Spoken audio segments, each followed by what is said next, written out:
Next हमारे पास आ जाता है हाइपोपिगमेंटेशन। इससे पहले हमने स्टडी किया था हाइपर पिगमेंटेशन को, जिसमें हमने जनरलाइज हाइपर पिगमेंटेशन को देखा और फोकल हाइपर पिगमेंटेशन को देखा। अब हम स्टडी करने लगे हाइपोपिगमेंटेशन, उसमें भी सबसे पहले जनरलाइज्ड हाइपोपिगमेंटेशन। ठीक है, तो जनरलाइज जैसे हमने उधर डिस्कस किया था वैसे ही टर्म है। हाइपो का यहाँ का मतलब क्या है कि पिगमेंटेशन अब क्या है, कम है। ठीक है। अच्छा, अब देखिए इसमें सबसे पहले हम कंडीशन को डिस्कस करते हैं एल्बिनिज्म की। एल्बिनिज्म क्या होती है?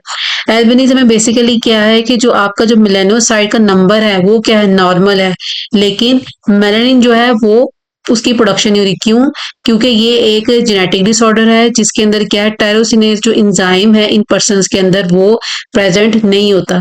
तो हमने अपनी प्रीवियस वीडियोस के अंदर डिस्कस किया था कि जो टायरोसिन अमाइनो एसिड है वो उसकी कन्वर्जन होती है किसके अंदर, डोपा के अंदर, in the presence of enzyme tyrosinase. इसी तरह जो डोपा है वो आगे कन्वर्ट होता है किसके अंदर, डोपाकिनोन के अंदर, in the presence of enzyme tyrosinase, और डोपाकिनोन से आगे फिर आपका मेलानिन बन जाता है। लेकिन जब आपके पास टायरोसिनेज एंजाइम ही नहीं, इट मीन्स के आपका जो टायरोसिन अमाइनो एसिड है उसकी कन्वर्जन ही नहीं होगी डोपा के अंदर। ठीक है, इसी वजह से टोटली इन पर्सन की स्किन आपको क्या है, व्हाइट नजर आएगी। ठीक है, क्योंकि जो मेलानिन है बेसिकली ब्राउनिश कलर आपकी स्किन को वो प्रोवाइड करता है। अच्छा, नेक्स्ट हमारे पास आती है फोकल हाइपोपिगमेंटेशन। इसमें दो हमारे पास रहती है, लिकोडर्मा एंड विटिलिगो। विटिलिगो क्या होती है, जो आपकी फलबैरी जिसे आप कहते हैं, बर्ड्स की बीमारी आप इसे कहते हैं। ठीक है, इसमें बेसिकली क्या होता है कि ये क्या है, एक जो विटिलिगो है और इन दोनों का आपस में डिफरेंस क्या है कि लिकोडर्मा आपका ऑटोइम्यून डिसऑर्डर नहीं है। ठीक है, लेकिन जो विटिलिगो है वो क्या है, एक ऑटोइम्यून डिसऑर्डर है। दोनों में बनते व्हाइट पैचेज हैं, लेकिन जो लिकोडर्मा है उसमें जो आपके व्हाइट पैचेज हैं ये वो जो है वो स्प्रेड नहीं करते हैं, लेकिन विटिलिगो के अंदर आपके जो पैचेस बनते हैं वो स्प्रेड करते हैं। ठीक है। अच्छा, इसी तरह जो लिकोडर्मा ये किसी भी एक्सीडेंट ट्रॉमा की वजह से हो सकता है, सनबर्न की वजह से हो सकता है, या फिर एक्सपोजर टू लैब केमिकल्स। ठीक है, तो देखिए जब भी हमारा कोई एरिया इनमें से किसी भी चीज की वजह से डैमेज होगा, ठीक है, तो उसकी वजह से वहां पे क्या होगी, टिश्यू की रिपेयरिंग स्टार्ट होती है और क्या होता है, स्कार फॉर्मेशन हो जाती है। ठीक है, तो जो स्कार फॉर्मेशन होगी बेसिकली उसमें जो आपके क्या होते हैं, जो आपके मेलानोसाइट्स हैं वो क्या होते हैं, इफेक्ट होते हैं, जिसकी वजह से क्या होता है, मेलानिन की प्रोडक्शन नहीं होती इन एरियाज के अंदर। लेकिन लिकोडर्मा क्या है, रिवर्सिबल प्रोसेस है, आप इसका ट्रीटमेंट लेते हैं आप ठीक हो जाते हैं। लेकिन जो विटिलिगो है, एक तो इसका एग्जैक्ट काज अभी तक अननोन है, लेकिन मोस्टली ये सस्पेक्ट किया जाता है, ये कहा जाता है कि शायद जो ऑटो इम्यूनिटी है वो इसकी वजह से जो आप विटिलिगो की तरफ जाते हैं। ठीक है, लेकिन अभी तक इसका कोई एग्जैक्ट कोई ट्रीटमेंट अवेलेबल नहीं है। चलिए नेक्स्ट हम डिस्कस कर लेते हैं हीमोग्लोबिन ड्राइव्ड पिगमेंट्स को। ठीक है, तो दो तरह के हमारे पास पिगमेंट्स हैं, एक होते हैं आयरन कंटेनिंग पिगमेंट्स, ठीक है, जिसे आप कहते हैं हीमोसिड्रिन। दूसरा क्या है, आयरन फ्री पिगमेंट, जिसे आप कहते हैं बिलीरुबिन। ठीक है, पहले हम डिस्कस कर लेते हैं हीमोसिड्रिन को कि हीमोसिड्रिन क्या होता है। अब बेसिकली होता क्या है कि ये एक क्या है, golden yellow to brownish colour का आपका ग्रेनुलर कलर, ग्रेनुलर सा ये क्या होता है, आयरन कंटेनिंग पिगमेंट होता है। ठीक है, कब बनेगा, जब भी आपकी बॉडी के अंदर जो हीमोग्लोबिन है उसकी क्या होगी, ब्रेकडाउन होगी। ठीक है। अच्छा, अब कौन सी कंडीशन के अंदर हीमोग्लोबिन जो है उसकी ब्रेकडाउन हो सकती है? हीमोग्लोबिन की ब्रेकडाउन का मतलब ये है कि आपका आरबीसी बेसिकली ब्रेकडाउन हो रही है, क्योंकि अगर आप आरबीसी का स्ट्रक्चर को देखें तो उसमें क्या है, बेसिकली आपका हीमोग्लोबिन है। ठीक है, उसने अटैच अपने साथ किसको किया होता है, आपके आयरन को। ठीक है, तो आपका जब हीमोग्लोबिन ब्रेकडाउन होता है तो इट मीन्स कि जो आपकी आयरन है बॉडी में उसका लेवल क्या है, इंक्रीज हो जाता है। तो ये जो आपका इंक्रीज लेवल होता है, ठीक है, बॉडी के अंदर, ठीक है, इसे आप इस कंडीशन को क्या कहते हैं, हीमोसिड्रोसिस। ठीक है। अच्छा, आपका जो एक्सेस आयरन होगा, क्योंकि अगर आपका जो आयरन है वो फ्री फॉर्म में प्रेजेंट होगा तो वो हमेशा टॉक्सिसिटी काज करेगा बॉडी के लिए। तो आयरन के लिए जरूरी है, मतलब इंक्रीज आयरन के लिए लेवल जो आपका होता है उसके लिए जरूरी है कि उसको बॉडी में इन द फॉर्म ऑफ स्टोरेज जो है वो प्रेजेंट होना चाहिए।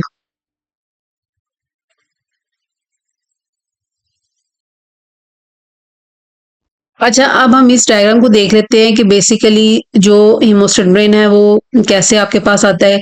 देखिए, जब आपके पास आयरन की जो है वो अमाउंट बहुत ज्यादा होगी बॉडी में, ठीक है। अब देखिए, जब हीमोलिटिक अनीमिया हुआ, आरबीसी की ब्रेकडाउन हुई, तो बॉडी में क्या हुआ, आयरन का लेवल इंक्रीज हो गया। इसी तरह अगर आप बहुत ज्यादा डाइटरी इनटेक कर रहे हैं आयरन का, तो इन दोनों केसेस में आप अल्टीमेटली आयरन के लेवल को इंक्रीज कर रहे हैं। तो सबसे पहले जो आपका आयरन है इन द फॉर्म ऑफ फेरेटिन, ठीक है, ये क्या है इसकी स्टोरेज होती है। तो ये बेसिकली प्रोटीन्स होती हैं जो कि आपके आयरन को कंबाइन करके तो स्टोर करके रखती हैं। तो जब भी आपकी बॉडी में आयरन के लेवल जो है वो डिक्रीज होते हैं, जैसे अगर फीमेल में हम बात करें तो मेंस्ट्रुएशन होती है, या फिर हम देखें कि जब आपको स्वेटिंग होती है, यूरिनेशन होती है, तो आयरन का लेवल क्या है बॉडी में डिक्रीज होता रहता है। तो उस लेवल को मेंटेन करने के लिए बॉडी जो है उसको आयरन कहाँ से मिलेगा, फेरेटिन से मिलेगा। और ये क्या है, इधर जो आपकी आयरन है वो सॉल्युबल फॉर्म में है। तो जब भी आयरन सॉल्युबल फॉर्म में है तो जब भी आपको आयरन चाहिए तो वो अवेलेबल होती है, आप उस बॉडी उसको यूज कर सकती है। अच्छा, फिर बात रहती है कि जो फेरेटिन और हिमोसिडेन में डिफरेंस क्या है। अच्छा, जब आपकी बॉडी में बहुत ज्यादा जो है वो लेवल इंक्रीज हो गया आयरन का, अब किस वजह से हो सकता है, आप देखें आपने सुनी होगी टर्म थैलेसीमिया की, ठीक है, तो उसमें क्या मल्टीपल ट्रांसफ्यूजन होते हैं। तो बहुत ज्यादा आपने जो आयरन का लेवल है वो इंक्रीज कर दिया। अच्छा, जो फेरेटिन है उसकी भी अपनी कैपेसिटी है आयरन के मॉलिक्यूल को अपने साथ कंबाइन करने की। ठीक है, जब वो कैपेसिटी से ऊपर, लिमिट से ऊपर चीज पहुंच जाती है, आयरन पहुंच जाता है लेवल उसका, तो फिर ये जो आपका फेरेटिन है ये भी क्या होता है, बर्स्ट हो जाता है, फट जाता है ये। ठीक है, और फिर ये स्टोर होता है इन the form of insoluble iron. ये जो इनसॉल्युबल आयरन के जो एग्रीगेट्स होते हैं, ठीक है, इसे आप क्या कहते हैं, हीमोसिडेन। ठीक है, और ये जो क्योंकि इनसॉल्युबल आयरन है तो ये आपकी बॉडी के किसी काम में नहीं आएगी। ठीक है, तो अब ये देखिए ये एक पर्सन है, इसके अगर हम ये वाली साइड को देखें तो हमें क्या ब्राउन कलर की नजर आ रही है, क्योंकि देखिए जो आपकी कलरेशन आती है वो आपको कौन देता है, हीमोग्लोबिन देता है। ठीक है, जो आपको पिंकी सा कलर, रेडिश सा कलर नजर आता है, तो जब हीमोग्लोबिन की ब्रेकडाउन है तो आपको ये जो एरिया है वो आयरन की एक्यूमुलेशन की वजह से आपको brownish colour, dark brownish colour का नजर आएगा। ठीक है, इस तरह ये जो डायग्राम है ये क्या आपको आरबीसीज की ब्रेकडाउन को रिप्रेजेंट कर रही है, और अल्टीमेटली आरबीसीज के ब्रेकडाउन का मतलब है हीमोग्लोबिन की ब्रेकडाउन, और अल्टीमेटली आयरन का लेवल इंक्रीज, और इसे आप क्या कहते हैं, इंक्रीज आयरन जो लेवल है। ठीक है, प्लस उसकी जो डेपोजिशन है उसे आप क्या कहेंगे, हीमोसिड्रोसिस। अच्छा, देखिए इधर भी ये बात मेंशन है कि जो एक्सेस आयरन होती है वो एक्यूमुलेट होती है किसमें, आपके मैक्रोफेजेस के अंदर। ठीक है, और पैरेन्काइमल सेल्स के अंदर। अच्छा, मैक्रोफेजेस क्या है, आपके डिफेंस सिस्टम में रोल प्ले करते हैं। ठीक है, किसी भी फॉरेन पार्टिकल को डाइजेस्ट करते हैं, उसको वो जो है उसकी ईटिंग का काम करते हैं। इसी तरह पैरेन्काइमल सेल्स में क्या रहेगा, जैसे हेपेटोसाइट्स हैं, ठीक है, वो क्या है, लिवर के पैरेन्काइमा है, लंग्स का क्या एल्वेलाई है। ठीक है, इसी तरह स्प्लीन है, वो क्या आपके पैरेन्काइमल सेल्स हैं। तो इन सब में क्या है, आयरन जाके स्टोर हो जाएगी in the form of ferritin और एंड हीमोसिड्रिन। ठीक है, ये क्या है, फेरेटिन क्या है, सॉल्युबल फॉर्म है आयरन की, haemosiderin is not the soluble form of iron. ठीक है, तो अल्टीमेटली जब आपका बहुत ज्यादा आयरन का लेवल इंक्रीज हो गया है, तो आप उसको जो है वो ट्रीट नहीं कर पा रहे, तो आपके क्या पैरेन्काइमल सेल्स की क्या रहती है, नेक्रोसिस हो जाती है, डेथ स्टार्ट हो जाती है। क्लियर।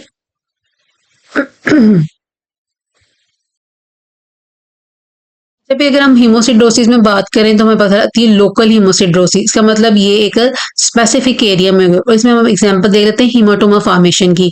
होता क्या है कि जब भी अगर सपोज कोई पर्सन किसी को पंच करता है और बहुत जोर से पंच करता है, कि जो उसकी जो ब्लड वेसल होती है वो क्या होती है, डैमेज हो जाती है, और जो आपका ब्लड है वो आपके सराउंडिंग टिश्यूज में जाना स्टार्ट कर जाता है। ठीक है, तो वहां पे क्या होता है कि कभी कभी सेमी सॉलिड फॉर्म में ब्लड के क्लॉट्स बनने स्टार्ट हो जाते हैं। ठीक है, जैसे आप ये वाला एरिया को देखें।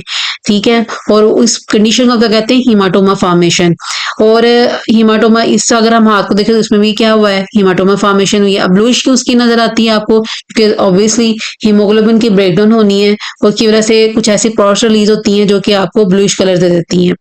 अच्छा, इसी तरह अब हम देखिए एक टर्म होती है जी, ब्रूज बन गया। ठीक है, तो ब्रूज में और आपके हिमाटोमा फॉर्मेशन में डिफरेंस क्या है, कि ब्रूजिंग में हमेशा आपके पास एक तो थोड़ा डैमेज होता है, दूसरा ये कि उसमें जो है फ्लैट आपको नजर आएगी स्किन, लेकिन इसमें क्या स्किन थोड़ी सी उभरी हुई होती है हिमाटोमा फॉर्मेशन के अंदर। ये इन दोनों के अंदर बेसिक डिफरेंस आ जाता है। अच्छा, इधर लोकल हीमोसिडोसिस को हम देख लेते हैं कि local haemosiderosis common in any tissue that is a site of haemorrhage. अच्छा, हेमरेज क्या होता है, जिसमें क्या है, ऑनगोइंग ब्लीडिंग है। ठीक है, अच्छा, हीमोग्लोबिन क्या हो, ब्रेकडाउन हो जाएगी, और क्या हो जाएगी, डिपॉजिट होगी लोकली। ठीक है, क्योंकि लोकल हीमोसिडोसिस की हम बात कर रहे हैं। ठीक है, और उसी में जैसे हमने उधर मेंशन किया था कि मैक्रोफेजिस में होगी, यहाँ पे आपके कनेक्टिव टिश्यूज के अंदर होगी, जिसमें आपके बोन्स आ जाते हैं, टेंडन्स आ जाते हैं, लिगामेंट्स आ जाते हैं। ठीक है, एज हीमोसिड्रिन। ठीक है, तो इसमें एग्जाम्पल हमने किसकी देखी ली थी, हिमोटोमा फॉर्मेशन की। उसके बाद आता है जनरलाइज्ड हिमोसिड्रोसिस। अच्छा, जनरलाइज्ड हिमोसिड्रोसिस का मतलब क्या है, क्या बॉडी में जो है लोकली लेवल इंक्रीज नहीं है आयरन का। ठीक है, इधर जो हिमाटोमा फॉर्मेशन थी वहां पे अगर आरबीसीज की आपके हीमोग्लोबिन की ब्रेकडाउन हुई है तो लोकली आपका लेवल इंक्रीज हुआ आयरन का। इसमें क्या है कि आपका लेवल जो है वो जनरलाइज्ड इंक्रीज हो, बहुत ज्यादा इंक्रीज हुआ है आपका लेवल आयरन का। अच्छा देखिए, हिमोसिड्रोसिस जो जनरलाइज हिमोसिड्रोसिस है इसमें क्या है, आपका जो आयरन लेवल है वो क्या है, ओवरलोडिंग की तरफ गया है। ठीक है, तो ओवरलोडिंग की तरफ जाएगा तो ये तीन साइड्स हैं जहाँ पे जाके आपका जो आयरन है जो कि जिसका लेवल ज्यादा हुआ है वो इन जगहों पे जाके वो स्टोर होगा। ठीक है, प्लस मैक्रोफेजिस के अंदर है। अच्छा, अब ये कि ओवरलोडिंग ऑफ आयरन कैसे कैसे हो सकती है, तो एक तो इसमें रहता है मल्टीपल ट्रांसफ्यूजन्स, जैसे हम थैलेसीमिया में करते हैं। इसी तरह अगर आप डाइटरी आयरन बहुत ज्यादा उसका इनटेक कर रहे हैं। ठीक है। अच्छा, इसी तरह जो हिमोलिटिक अनीमिया है, ठीक है, एब्जॉर्प्शन और ये इसके अंदर है, हिमोलिटिक अनीमिया इसके अंदर है। ठीक है, तो उसमें भी जारी बात है कि ऑलरेडी आप आरबीसी की ब्रेकडाउन की तरफ जा रहे हैं और आप आयरन का इंटेक भी ज्यादा करते जा रहे हैं, तो अल्टीमेटली आयरन के आपकी बॉडी में इतनी कैपेसिटी नहीं है कि वो आयरन को एब्जॉर्ब कर सके। ठीक है, आयरन एब्जॉर्ब नहीं होता, इट मीन्स उसका लेवल इंक्रीज हो रहा है। ठीक है। अच्छा, इसी तरह जो आपका जनरलाइज्ड हीमोसिड्रोसिस है ये क्या है, माइल्ड आयरन ओवरलोड है। ठीक है, और इसकी इतनी ज्यादा क्लिनिकल सिग्निफिकेंस भी नहीं है। अच्छा, इसी तरह अगर आपका एक्सेसिव आयरन लोड होता है तो वो क्या होता है, वो आपको डैमेज की तरफ लेके जा सकता है, और उसमें क्या रहता है आपका हीमोक्रोमेटोसिस। हीमोक्रोमेटोसिस हम पहले भी पढ़ चुके हैं, हमने बात की थी, ये क्या था, एक जेनेटिक डिसऑर्डर था। अच्छा, हमने अपनी प्रीवियस वीडियोस के अंदर हीमोक्रोमेटोसिस के बारे में पढ़ा था कि बेसिकली एक जेनेटिक डिसऑर्डर होता है जिसके अंदर जो बॉडी है वो ज्यादा आयरन को एब्जॉर्ब करती है। ठीक है, इट मीन्स अगर बॉडी ज्यादा आयरन को एब्जॉर्ब कर रही है तो उसकी क्या हो जाएगी, एक्यूमुलेशन स्टार्ट हो जाएगी। और इसकी भी डेपोजिशन किस में होती है, आपके हार्ट में, लिवर में और पैंक्रियाज में। अच्छा, अब जो आपका जनरलाइज्ड हीमोसिड्रोसिस है और जो आपका हीमोक्रोमेटोसिस है, अब इन दोनों में डिफरेंस क्या है। डिफरेंस मेन ये है कि जो आपका हीमोसिड्रोसिस है ये क्या आर्गन डैमेज नहीं करेगा, और प्लस इसमें क्या माइनर ओवरलोड होता है, आयरन ओवरलोड होता है। जबकि जो आपकी हीमोक्रोमेटोसिस की स्टेज है ये क्या है, ये इससे सुइयर स्टेज है जिसमें क्या होगा, आर्गन डैमेज भी होगा। ठीक है, और प्लस इसमें क्या है, बहुत ज्यादा आपका आयरन ओवरलोड होता है। ठीक है, अगर आप इसको क्योर नहीं करते तो आप लिवर फाइब्रोसिस की तरफ, ठीक है, हार्ट फेलियर की तरफ जा सकते हैं, डायबिटीज की तरफ जा सकते हैं। ठीक है। अच्छा, अब ये है कि हीमोक्रोमेटोसिस के काजेज क्या है, तो इसके वही काजेज हैं जो आपके क्या हैं, जनरलाइज हीमोसिडोसिस के थे। क्या आप मल्टीपल ट्रांसफ्यूजन करवा रहे हैं थैलेसीमिया के पेशेंट में, या फिर डाइटरी इंटेक आपको ज्यादा हो रहा है, या फिर आयरन की एब्जॉर्प्शन जो है वो इंक्रीज हो रही है। तो ये सारी रीजंस हैं जिसकी वजह से आप हीमोक्रोमेटोसिस की तरफ जा सकते हैं। इसमें हम ये डायग्राम भी देख लेते हैं कि देखिए ये नॉर्मल पर्सन का जो है वो हैंड शो करवाया हुआ, ये क्या है, कोई पर्सन जिसमें क्या आयरन का लेवल इंक्रीज हुआ due to breakdown of haemoglobin. तो ये क्या आपको डार्क जो है वो कलर नजर आ रहा है आपका। अच्छा, उसके बाद लास्ट में हमारे पास आता है बिलिरुबिन। तो हमने बात की थी हीमोग्लोबिन की, वो क्या था, आयरन कंटेनिंग पिगमेंट था। जबकि जो आयरन फ्री पिगमेंट होता है वो आपका क्या होता है, बिलिरुबिन होता है। तो ये क्या है, आयरन फ्री येलो पिगमेंट होता है ऑफ बाइल के बनता किससे, ब्रेकडाउन ऑफ हीमोग्लोबिन की। ठीक है। अच्छा, उसके बाद क्या होता है कि जो बिलिरुबिन होता है इसकी बॉडी में अपनी भी मेटाबॉलिज्म होती है ताकि ये बॉडी से रिमूव हो सके। अच्छा, अगर किसी भी रीजन की वजह से आपकी जो सपोज अगर आपका लीवर ठीक से काम नहीं कर रहा, या फिर आपने कोई ऐसी मेडिसिन ली जो कि आपके बिलिरुबिन की मेटाबॉलिज्म को इफेक्ट कर रही है, क्योंकि देखिए लिवर मेजर साइट है जहाँ पे मेटाबॉलिज्म होती है। ठीक है, तो अगर आपका लिवर ठीक से काम नहीं कर रहा है या आपने कोई मेडिसिन ऐसी खाई है जो आपके बिलिरुबिन की मेटाबॉलिज्म को इफेक्ट कर रही है, तो इसका मतलब जो बिलिरुबिन है वो बॉडी में स्टे करेगा, उसकी मेटाबॉलिज्म नहीं हो रही है। तो क्योंकि ये एक पिगमेंट है और ये क्या देता है आपको, येलो कलर देता है, इसी वजह से जिन पर्सन के अंदर बिलिरुबिन का लेवल इंक्रीज होता है, ठीक है, तो वो क्या है, उनकी आपको स्किन की क्या होगी, येलिश पिगमेंटेशन नजर आएगी, और इसमें स्किन की भी और आईज की भी। ठीक है, इसमें एग्जांपल किसकी रहती है, जॉइंडस की। तो ये हम पिक्चर्स में भी देख लेते हैं कि ये देखें इन पर्सन के अंदर क्या हुआ, येलो डिस्कलरेशन हो गई है आई की। ठीक है, तो क्या है आपके पास येलो पिगमेंटेशन, क्यों, क्योंकि यहाँ पे जो बिलिरुबिन का लेवल है वो क्या हो गया, इंक्रीज हो गया है। तो ऐसे पर्सन जिनके अंदर जो बिलिरुबिन का लेवल इंक्रीज होता है उनकी बॉडी के अंदर, तो उनकी आपको कंजक्टाइवा जो आई का है, ठीक है, वो आपको येलिश कलर का नजर आएगा, नेज उनके येलिश कलर के नजर आएंगे, ओवरऑल स्किन आपको येलिश कलर की जो है वो अपीयर होगी। तो ये ओवरऑल था हमारा कि पिगमेंटेशन क्या होती है, ठीक है। दो तरह की पिगमेंटेशन की टाइप्स हैं, एक हाइपर पिगमेंटेशन, एक हाइपो पिगमेंटेशन है। फिर जो आपकी हाइपर पिगमेंटेशन उसमें भी जनरलाइज्ड और फोकल है, और जो आपकी हाइपो पिगमेंटेशन है उसमें भी क्या है, जनरलाइज्ड और फोकल है। तो ये ओवरऑल था, होपफुली आपको अंडरस्टैंडिंग अब हो गई होगी कि पिगमेंटेशन क्या होती है।